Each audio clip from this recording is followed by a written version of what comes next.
Hello, in this video, I want to show you how you can use this tool over here to track the stock market heat map. Okay, so the heat map over here, you can clearly see it's a very useful tool, especially when you want to see the whole market and what is happening. All right, so in order to access this, you need to go to stockpenguins.com and then you can go and register for an account. And then once you're in, on the left hand side over here, the heat map over here, you can basically use this heat map function. And what you can do is basically you can switch between exchanges. So you can see the NASDAQ, the NYC, AMEX, etc.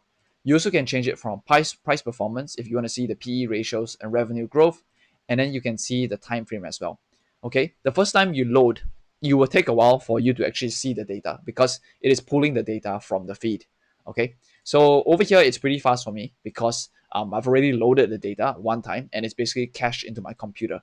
But if you're loading it for the first time, for example, if I change it to the 1 year, for example, right, it needs to pull that data, so it'll take some time. Okay, while it's loading, I'll just show you over here. You also can see the red and then a green. So anything more than 3% is basically a red, and then anything more than 3% is a green, and then a decline in growth red as well. All right, just now you've seen a bit of the squares and stuff like that, right? So what does this represent? This represents the market cap. So obviously, the bigger the square, the bigger the market cap, and then the smaller the square, the smaller the market cap, right? So this is on your 1 year time frame. Nvidia right now is the biggest stock in the world, biggest company in the world in the US market in all of the exchanges, right? You can see here Microsoft is big, Apple is big. This is Berkshire Hathaway. This is JP Morgan.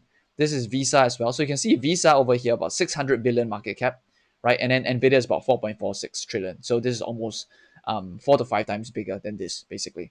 Google is very big as well. And so you can see a lot of the smaller names, yeah, you can basically see their performance at the same time. Okay, what's really interesting is that you can see here there's financial services. So you actually can go into a very, very specific sector as well. And then you can basically see the updated version of that sector as well, right? So this is very, very useful for you, especially if you are in that specific sector. You want to see how the entire performance of the entire stock market is doing, right? Very, very useful tool for you. All right. So if I go over here, if you are more a day trader, swing trader sort of thing, or just want to see the market update, right? You can see over the last month, Nvidia up 1%, Microsoft up 11%, amazing. Google up 2%, TSMC 2%, AVGO 17%, crazy, right? So you can see a lot of these names have already run up, and majority of the market is actually struggling. You can kind of see it's like, okay, you can clearly see like the energy sector struggling a lot versus technology. Everything is generally in the green, right? So it's a very technology heavy market. A lot of the banks here are in the red as well. So it depends on what types of stocks you play, but it gives you a sense as well. All right. So hopefully this is useful for you. You can check out this tool right here, this market heat map over here, and then you can always access it using a Stock Penguins account. All right. Thank you.